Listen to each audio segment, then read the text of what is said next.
Hello guys, good morning. Today we'll be making a wonderful puff puff Nigerian puff puff about 400 balls.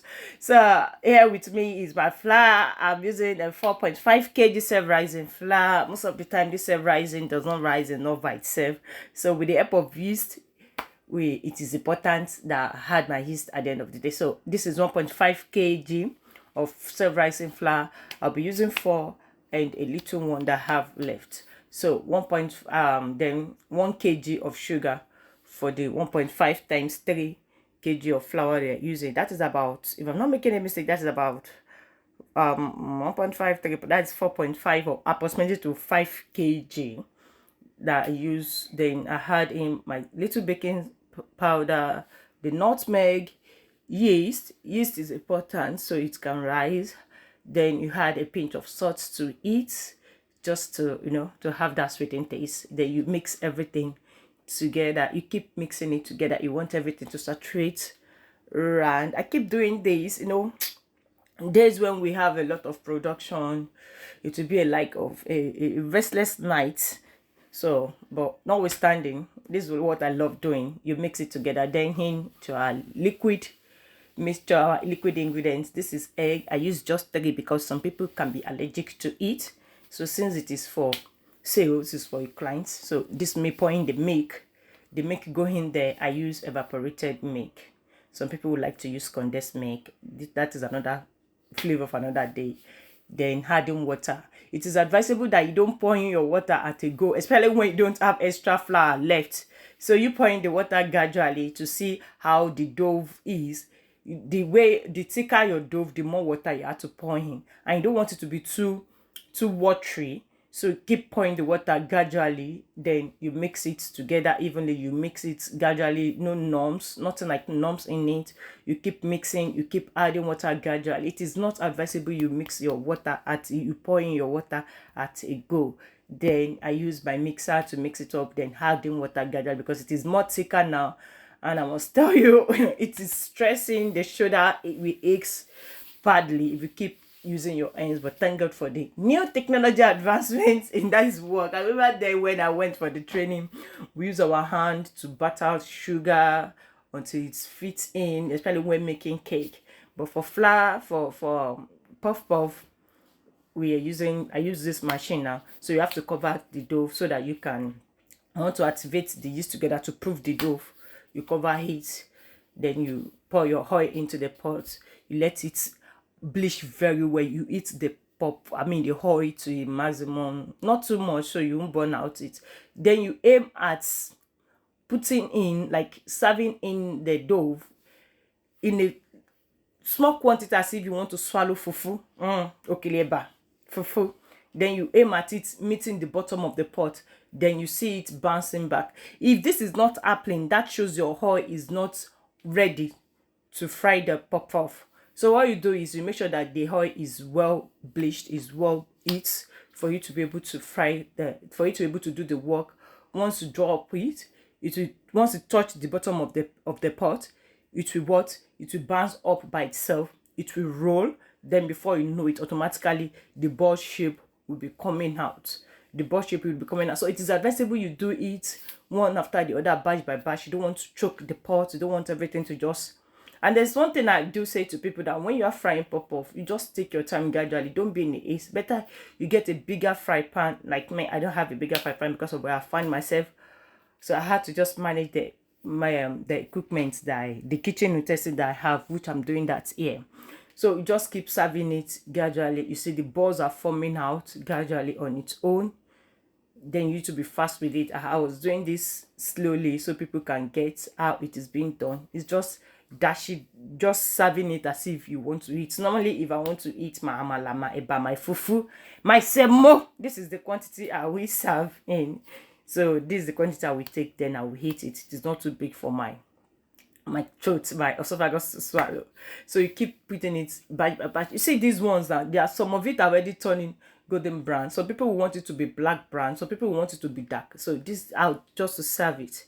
They dish it in gradually. You see, it is well risen now. Look at how, wow, so beautiful. In fact, looking at the dough is enough for you to eat without frying it. So you don't need much water. This is how you just want it to look like. Not too thick, not too watery, because if it is too thick, it will be giving you buns vibes. So this is all what you need gradually. Then I use my glove. Of course, most of the time I advise people, if you don't know how to make your dough, aside from being personal hygiene or anything, it is always good to use your glove. It helps you to make the dough to stick in gently into the oil without splashing or deforming. So this what I have. See, it's not too much. Some of it are turning golden already, so you just need to just give it time. You need your spoon, your slotted spoon, to be able to turn it, and when packing it, you need your draining spoon to be able to drain it. So this is what my Nigerian Puff Puff look like. You see that stick, it's a lifesaver. I use it to turn it. You see, it's turning golden.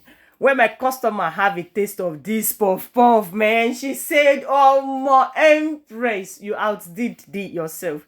You did this," because it was a large production that day. And what will I do on my own? I was happy working with her because she had a kind of review. You know, some customers will just come up and tell you something that it does not even find in your dictionary for your years of experience of working. They'll just come up with stories that you can't even fathom where it is coming from. But at the end, I was able to just supply. I went out of my way, even there's little profit on it, but yeah, I delivered. You see how beautiful this puff puff is looking. So you do it batch by batch. Don't be in haste. I did everything. I was able to deliver. Though at the point I ran late for about 15 minutes late to the venue, because it was not just pop-up that I did the samosa and the spring roll. But the samosa and spring roll, the video is not in this one.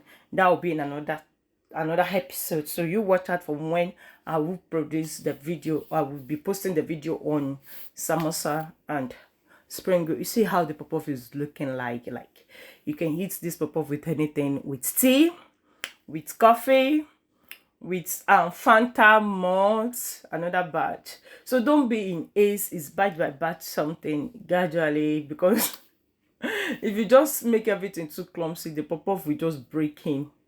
Yeah, the dough will not form well. You see the way I was using my spotted spoon just to take it by batch and draining the oil out of it. Then you putting it in a sieve.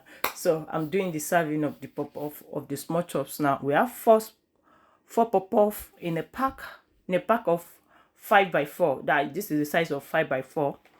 This is it. And here in the UK is for £2.50 per one.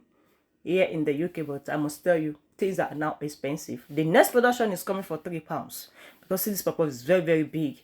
We have our peppered chicken wings in there. I must tell you, people hate this. The comment I received was a mind-blowing. So if you are looking out for a business to venture into, and like, as a stay-at-home mom that I am, I think this is one of the ways to be able to settle your base, so it can be stress-free. If you know you don't have energy, it's a pop-off. Don't go and put your head in it, because it is not what you think it is. It can be yummy to eat, but when it comes to the production, especially when you have large production for the day, it can be so tiring. And if you don't have people to assist you, coupled with me having a toddler here and there, but thank God for my partner, he was able to handle the toddler for me. You can see nowhere you can even say in the video, because she was well engaged for this whole period. After that, the day around 6 o'clock in the day, then I was able to do everything, round off everything 3:30, because we have 400 pop-ups. We have that's 404 in the packs. That is 100. Yeah, I work with 100. It's even more than 400 anyways, because there are some that added 4 into the pop-off, 4 pop-off and 1 chicken. Then there is another pack of, this is a pack of 50 with 4 pop-off, 1 chicken. Another pack is 2 pop-off, 1 samosa, 1 spring roll, and 1 chicken wings, and everything all together happens to be 100 packs. So if you were to look at it, 50 of 4, oh my god, that's much. That's 200, another 250 of, that's crazy. That's, if I'm to look at it, it's all for, it's 400 bucks altogether. then packing it now. That's what logo on it. Empress'Touch kitchen. So what are you waiting for? When are you patronizing us? And this is the one for samosa, one spring roll, one samosa, 2 puff puff, and 1 chicken. Is another 50 packs of it. I did it by batch. The top of my freezer can only take 25 at a go. So I just have to do it by batch. Then this one, we are ready to do this supply, and it's the top notch of the day. I was happy. I was so happy working with her, because she was really ready for me, and thank God I delivered. Enjoy your day. Bye.